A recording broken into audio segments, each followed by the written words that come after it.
Nos vœux les meilleurs à tous ceux qui regardent Nyota Radio et Télévision. Nyota Télévision, sommaire de ce journal, cette assistance du gouvernement provincial du Katanga aux sinistrés de Malemba-Nkulu. Une importante somme d'argent leur a été envoyée par le biais du ministère de l'Intérieur et le partage se fera selon les catégories des maisons qui ont été écroulées. À suivre aussi dans ce journal les dégâts des pluies au pont 5 ans entre Katouba 2 et la commune annexe. Difficile de traverser à cause des eaux qui inondent. Les jeunes gens qui se rendent utiles font traverser les passants moyennant 100 francs congolais. Encore une fois, bonsoir. Comme promis, le gouvernement provincial du Katanga vient d'assister plusieurs familles victimes de la calamité naturelle. Nous sommes dans la cité de Malemba-Nkulu. Au total, 168 958 000 francs congolais leur sont parvenus en week-end dernier. L'équipe du ministère provincial de l'Intérieur, porteuse de cette assistance, a indiqué que cette somme sera répartie selon les catégories des maisons écroulées. On y revient donc tout à l'heure. Il n'est pas facile pendant ce temps de traverser sur le pont 5 ans. Sur cette partie qui relie Katouba 2 à la commune annexe, les passants marchent dans l'eau pour traverser ce pont délabré. D'autres sont transportés au dos, à vélo ou par moto par les jeunes gens au prix de 100 francs congolais sur ou par personne. Un constat de Jean-Paul Malimbangouej, Michel Oulela, Titiane Mbouyi, Athénée.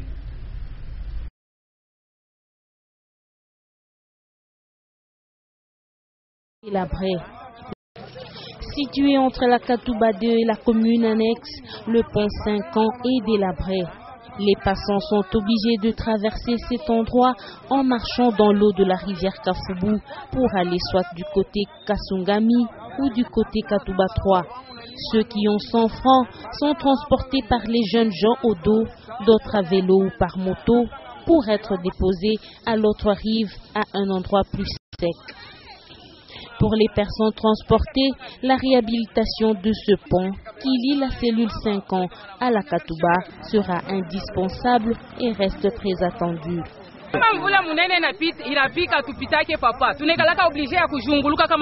Quand il y a une forte pluie, nous sommes obligés de contourner loin pour chercher où traverser. Nous allons vers Kalebouka où nous payons le transport doublement.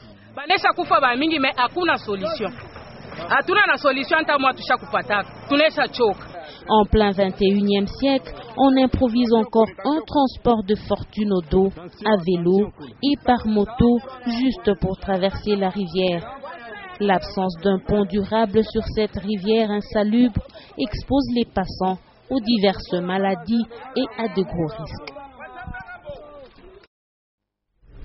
Voilà, nous y sommes maintenant. Je vous l'ai dit comme promis, le gouvernement provincial du Katanga vient d'assister plusieurs familles victimes de la calamité naturelle dans la cité de Malemba-Nkulu. Au total, 168 958 000 francs congolais leur sont parvenus.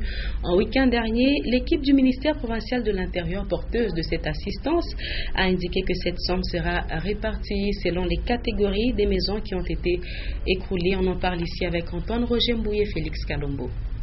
Près de 170 millions de francs congolais, c'est une prompte réponse du gouvernement Katumbi Chapwe à la catastrophe naturelle survenue dans la cité de Malemba-Nkulu, victime de près de 3000 maisons d'habitation, écoles et églises écroulées par des fortes pluies. Comme promis par le ministre Kitungwa, l'assistance leur est parvenue en week-end du 24 janvier 2015 via Laurent Kyungu, conseiller au ministère de l'Intérieur. Nous sommes venus ici répondre en fait au nom du gouvernement provincial et assister les sinistrés. Nous avons vu effectivement la satisfaction de la population de Malemba-Nkulu. Une séance d'entretien a eu lieu au bureau du territoire. Les sacs d'argent sont à titre symbolique remis à l'administrateur des territoires par la délégation de Lubumbashi. Laté Luamba et le directeur de cabinet du gouverneur Witumulongo diront aux victimes pourquoi le gouvernement Katumbi a tenu à sa promesse, son souci étant d'être aux côtés de ses administrés.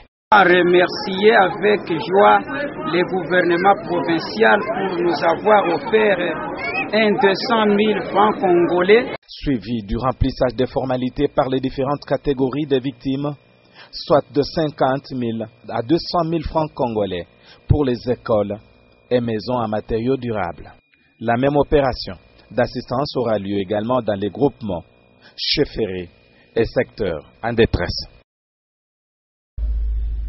Et nous sommes déjà à Lubumbashi pour dire que plusieurs avenues du quartier Mampala, traversées par les tranchées, ont vu les dalles qui les couvraient être emportées par des inciviques. À présent, piétons et conducteurs de véhicules n'arrivent plus à emprunter certains chemins par manque de passage. Diane Kassongo, Richard Chimba, explication.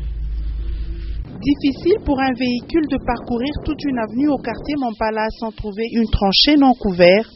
Selon les habitants de ce coin, c'est tard dans la soirée que les jeunes gens emportent des dalles qui servent de passage aux voitures. Ces dalles sont souvent amenées au devant des autres parcelles. D'autres sont cassées pour y retirer les graviers et les ferrons. Une situation qui perturbe les conducteurs qui ne connaissent pas très bien le chemin. Ils sont souvent obligés de faire un détour pour arriver à destination.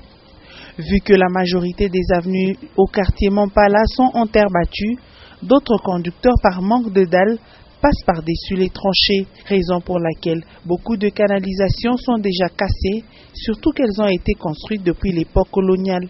À certains endroits, ce sont les privés qui ont des voitures qui remplacent ces lieux de passage.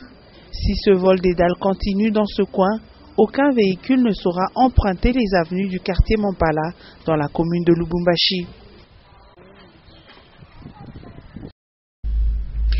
Halte à la dépendance, c'est en tout cas le thème exploité pour la journée mondiale de lutte contre la lèpre célébrée chaque 25 janvier. Une maladie infectieuse actuellement en voie de disparition grâce à un traitement curatif disponible gratuitement depuis plus de 2 décennies au Katanga. Les lépreux sont à Kapolo et Mission où leur prise en charge produit de bons résultats, nous dit Léon Magloire Mongamtoile. Commémorer le 25 janvier de chaque année, la journée mondiale de lutte contre la lèpre tombée un dimanche et célébrée en différé ce lundi 26 janvier 2015. Halte à la dépendance, tel est le thème retenu pour cette journée à l'édition 2015. Dr Peter Mutombo présente la maladie. C'est une maladie infectieuse qui est un peu comparable à la tuberculose, qui est aussi causée par un bacille que nous appelons bacille et Mycobacterium leprae. C'est ce qui fait que la personne va constater une tache que nous appelons macula, et cette tache-là va commencer à ronger beaucoup plus au niveau des extrémités. Ça peut ronger le doigt, ça peut ronger les orteils, jusqu'à ce que la personne se voit un peu paralysée ou tout le corps rempli un peu, présente des handicaps. Vieille comme le monde, la lèpre est de nos jours une maladie en voie d'élimination dans le monde en général et en République démocratique du Congo en particulier. Et au Katanga, une poignée de lépreux est gardée à l'hôpital de Kapolo et Mission. Actuellement, il existe un traitement efficace et les lépreux ne sont plus mis en quarantaine comme aux temps anciens. La célébration de cette journée de lutte contre la lèpre vise notamment à attirer l'attention sur la nécessité d'insertion et réinsertion socio-professionnelle des malades de la lèpre, et le défi à relever reste l'exclusion de la maladie des circuits de production, ainsi que l'amélioration des revenus économiques et financiers des lépreux, qui les conduira à l'autonomie afin de briser la chaîne de dépendance. Le département du social de l'entreprise minière Washi Mining a songé aux malades du centre de rééducation et orthopédique Otepamoudja. Cette visite conduite par Elise Kalassa a été dénommée visite de réconfort pour ces hommes et femmes qui connaissent de graves soucis et d'handicap. Augustin Célestin Muganza, Servant Katamboa. Le centre de rééducation et orthopédique Otepamoudja de la Washi accueille présentement plus de 20 patients. Il est spécialisé dans la rééducation, l'appareillage, la création des prothèses et orthèses, la kinésithérapie des personnes handicapées. Washi Mining, par son département du social que gère Madame Elise Kalassa, est allée à leur rencontre. Au nom de l'entreprise minière Washi, la chargée du social Elise Kalassa a remis des vivres frais et plusieurs produits alimentaires. Pour nous, c'est un plaisir de temps en autre de venir amener notre petite contribution. Comme aujourd'hui, par exemple, on s'est dit, on vous amène une petite contribution pour vous souhaiter bonne année. Malgré que nous n'avons pas eu le temps de venir au mois de décembre, mais dans notre cœur, nous pensions toujours à vous. Un geste salué par les responsables du centre et les bénéficiaires. Washi Mining vient de doter de quelques sacs de farine, des sacs de riz, l'huile et du poulet. Et au nom de tous les personnels, au nom de tous les malades, nous disons sincèrement merci. Merci, Madame a dit que pour l'occasion de la fête, il n'est jamais tard. Bien sûr, la fête est déjà passée, mais nous continuons à fêter comme Rwashi Mining vient de nous habituer. Par ce geste, l'entreprise Rwashi Mining n'a qu'un seul vœu, voir tous ces malades retrouver leur santé physique cette année 2015.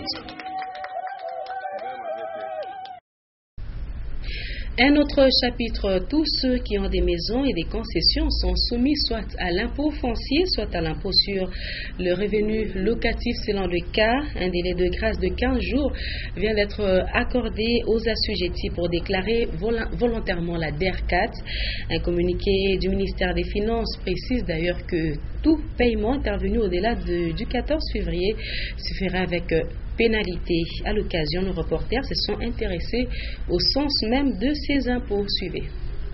Les propriétaires des maisons, des superficies foncières bâties ou non, des concessions minières et hydrocarbures, et même des maisons mises en location, sont assujettis à une catégorie spéciale d'impôts. Il s'agit d'une part de l'impôt foncier et de l'autre, l'impôt sur les revenus locatifs. La province du Katanga étant comme la RDC soumise au régime déclaratif, en principe, ce sont les contribuables ou redevables qui déclarent ce qu'ils doivent à l'État. C'est ainsi que pour les impôts fonciers et celui sur les revenus locatifs, propriétaires des concessions ou des terrains ainsi que les bailleurs sont obligés de le signaler à la DER4 entre le 2 janvier et 1er février de chaque année. Pour cette année 2015, un délai de grâce de 15 jours vient d'être accordé aux assujettis. En d'autres termes, les concernés ont jusqu'au 14 février 2015 pour souscrire volontairement.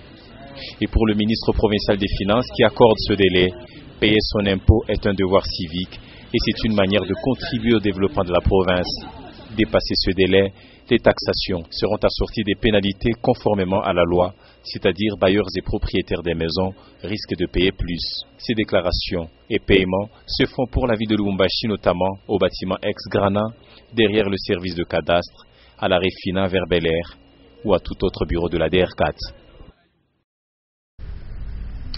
Des hommes armés en tenue civile et non autrement identifiés ont dévalisé quelques boutiques au croisement de la route Kassapa et l'avenue Tchangalele. Le drame a eu lieu la nuit du dimanche au lundi 26 janvier. Alors pour emporter les articles et autres biens, ces visiteurs indésirables ont commencé par ligoter celui qui montait la garde avant de l'abandonner non loin de l'université de Lubumbashi. Antoine Roger-Mbouy, Félix Kalombo nous en disent plus. Des boutiques dévalisées dans la nuit du 25 au 26 janvier 2015 à Lubumbashi. C'est au croisement de l'avenue Tchangalele et route Kassapa. Mbouyi Lumpungu, qui montait la garde du site, voit débarquer 6 hommes en tenue civile, munis de 2 armes et autres effets. Il les ligote et l'amène du côté cités universitaires avant de revenir opérer.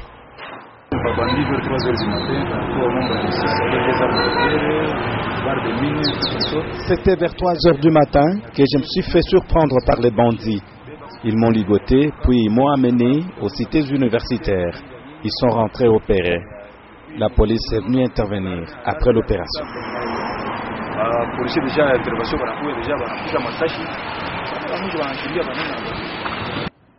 Des habits, bijoux, écrans, une somme d'argent, bref, plusieurs articles emportés par les visiteurs. La police intervient en retard alors que l'opération s'était déjà terminée. Un retour en force de l'insécurité dans cette partie de Lubumbashi, bien qu'elle soit à proximité du sous-commissariat de la police nationale congolaise.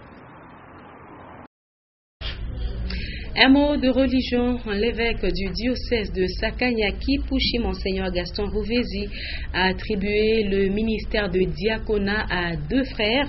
La célébration eucharistique a eu lieu samedi 24 janvier en la paroisse Notre-Dame du Travail de la cité frontalière de Kipushi. C'était en présence des membres de famille des lauréats. Étaient sur place Augustin Célestin Muganza, Séverin Katambois.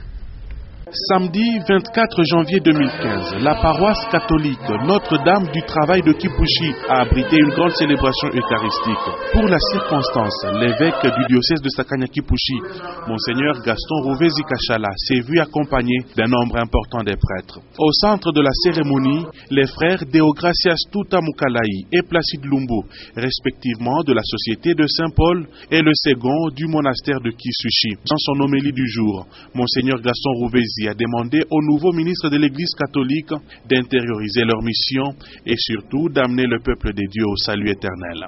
Après la litanie des saints, la prière consécratoire de l'évêque, la promesse d'obéissance, les lauréats ont reçu symboliquement la Bible et les instruments liturgiques qu'ils sont appelés à utiliser. Ils ont aussi été vêtus de l'étole en bandoulière et du dalmatique comme ornement liturgique d'un diacre. Dans l'Église catholique universelle, le diacre proclame l'Évangile, sert à l'autel du Seigneur et peut bénir des mariages. Les nouveaux ministres de l'Église catholique, dont les frères Deogracias Tuta Mukalai et Placide Lumbu, ont reçu les félicitations de Monseigneur Gaston Rouvezi Kachala ainsi que des prêtres qui l'accompagnaient. Une cérémonie émouvante en présence des membres de leur famille. Après la messe, tous les convives ont partagé un verre de joie au cercle Kamarengue de Kipushi.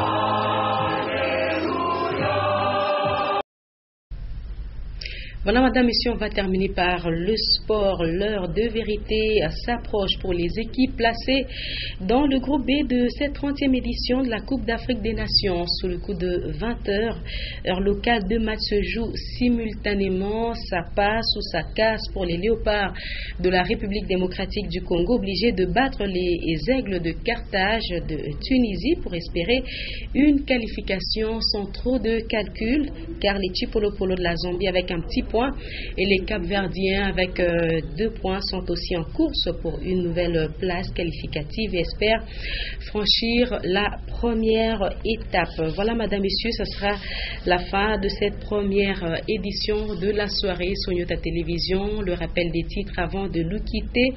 Il était question donc de l'assistance du gouvernement provincial du Katanga aux sinistrés de Malemba-Nkulu. Une importante somme d'argent leur a été envoyée par le biais du ministère provincial de l'Intérieur et le partage se fera selon les catégories des maisons qui ont été écroulées. Les dégâts des pluies, il en est également question au pont 5 ans entre Katouba 2 et la commune annexe. Difficile pour le moment de traverser à cause des eaux qui inondent. Les jeunes gens qui se rendent utiles font traverser les passants moyennant 100 francs congolais. Madame, messieurs, c'est la fin de ce journal. À suivre juste après moi la page magazine en rapport avec cette activité de l'entreprise minière Roi-Chimané. Vous l'avez donc suivi. Le département social est allé visiter les handicapés du centre Oté Pamoudja. Le prochain rendez-vous avec l'actualité sur votre chaîne, c'est tout à l'heure à 21h les news, 21h15 le journal en anglais et à 23h les derniers échos avec Lumière Moussaou. Avec plaisir, je serai avec vous demain à partir de 17h30. Très bonne suite de nos